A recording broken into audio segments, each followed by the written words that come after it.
Maayong adlaw sa inyong tanan. Ayan, sa mga palangga ko dyan, sa mga kamamshi ko dyan, sa mga bossing ko dyan. Ayan, nandito na naman po ang inyong lingkod, Triple C Cooking, at maghahatid naman po tayo sa inyo ng isang katakam-takam na ulam at recipe. Ayan, ang ating recipe for today mga palangga ay nilagang pata ng baboy, yung malambot na malambot, yung humihiwalay sa buto. Ayan. Tapos may bunmaro, ayan, ginasup-sup balhaw. Ayan, napakasarap, lalo na pag medyo mahangin ang panahon, malamig at umulan-ulan. Tapos sabay mo ng patis at chili oil or chili sauce. Ayan, napakasarap. Kaya naman mga palangga, kung gusto nyo pumapanood ang ating version ng ating nilagang pata ng baboy, ano pa bang inaantay mo? Ready? Watch mo na ang full video. I-click mo ang Triple C Cooking and then notification bell at subscribe ko para naman updated ka sa aking mga video. Ayan!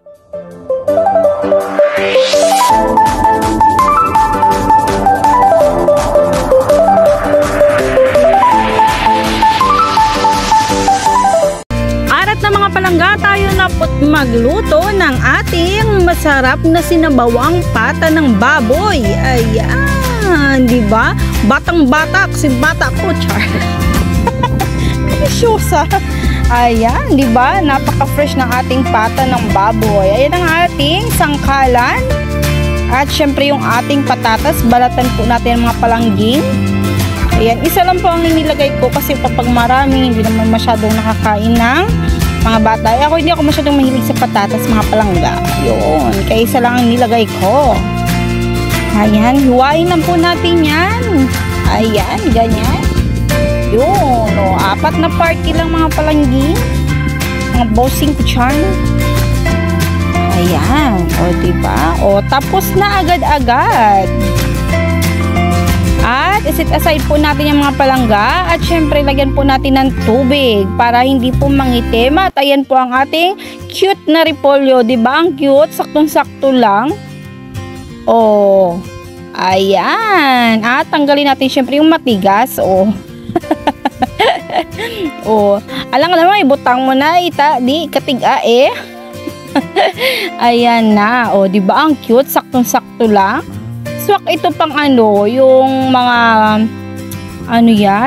bulalo, yan, ganun, diba? So isit aside muna natin yung ating repolyo at tayo ay maghihiwa or magbabalat ng ating luya. Importante yan mga palangga, dapat may luya. Yan, nagbibigay yan ng kunting anghang at saka aroma sa ating nilagang pata ng baboy. Yun, hiwain lang po natin yan, ganyan. Maninipis na pahaba. Yun, saktong-sakto ang pagkakahiwa. O, diba? Ayan na, tapos na po nating hiwain at ayan po ang ating bawang. Kunti lang po ang ating gagamitin. Ayan, mga 4 o 5 butil. Ayan. Ayan, tayo po ay magbalat at mag-dice muna ng ating bawang. At ayan mga palangga, tapos na nga po tayong mag-dice or magtatad ng ating bawang. Syempre ayan ang ating sibuyas. Balatan po natin at syempre ating hihiwain para kompleto na po ang ating panggisa. Yan, di ba? Kaya nang ka-easy i-prepare ang ating pangnilagang pata ng baboy. Yun. O, tapos na agad, di ba? Agad-agad. Ayan, mayroon tayo dyan bawang, luya at sibuyas panggisa. At ayan po ang ating fresh na pichay. Isa sa mga paborito ko. Yan, paborito ko po yan sa nilagang pata ng baboy, nilagang baka, yun, tinulang manok, nilalagyan ko ng pitsay. Nag-iral na naman yung ating pagkailongga. Ayun, tanggalin lang po natin yung mabunot-bunot o yung mayroong ugat pa. Ayun, ayan. Diba? Sandamukal yung nilagay kong pitsay kasi talaga napakahilig ko po talaga sa pitsay. Ayan, napakasarap pag maraming pitsay yung nilaga. Nilagang baboy, nilagang baka, ayan, tinulang manoks. Ayan, diba? Fresh na fresh from the likod bahay. Ayan, nung start na po tayo magluto, sanindahan ko na po yung ating kalan. At syempre, inilagay natin yung ating kaserola at nilagay po tayo dyan ng mantika. At talaga namang napakainit ng ating kaserola. Napalakasan natin ng apoy. Kaya umusok-usok talaga siya. At inunan po natin dyan ilagay yung ating bawang syempre. Yan. At medyo tinusta ko po dyan yung ating bawang. At atin po yang isisit aside. Yun. At isusunod po natin ilagay dyan ang ating luya. Ayan, i-mekos-mekos lang po natin. At isunod natin yung sibuyas. At naglagay na po ako dyan ng paminta. Hindi ko po na-on yung camera. Nalimtan ko daya. Naglagay po tayo ng fresh sauce. Nox. Fresh sauce talaga. Pasensya na po kayo sa pagbigkas ko niyan ha. Eh, alam niyo naman kasi pag alongga. Ayan. At ayan na po ang ating pata ng baboy. Yun, di ba? 3 pata lang ng baboy yan. Pero sulit na po yan sa amin. Napakarami na po yan kasi 3 lang din po kami kakain ng aking anak. Ayan na. At bago po natin lalagyan ng tubig guys, ay syempre po ano mo natin, ayan, isang kutsa po muna natin. Yan. Kailangan wala na siya mga blood. Yun, blood talaga. Ayan, wala na siya mga dugo-dugo ba? Bago lagyan ng tubig para hindi malansa. Ayun, nilagyan na po natin ng 2 tasang tubig. At syempre takpan po natin yan at pakuluin. At ayan, agad-agad kumulo na siya, di ba? At ilagay po natin yung ating patatas kasi yan po yung medyo matig-atig guys. Ayan. Medyo malambot na po ang pata natin dyan kaya nilagay ko na po ang patatas. So balik-balik na rin lang po natin yan. Ayan mga palangga, sa puntong ito ay naglagay po pala ako dyan ng ice cube. Ang purpose ko dyan mga palangga para mabilis pong lumambot yung ating pata ng baboy. Ayan.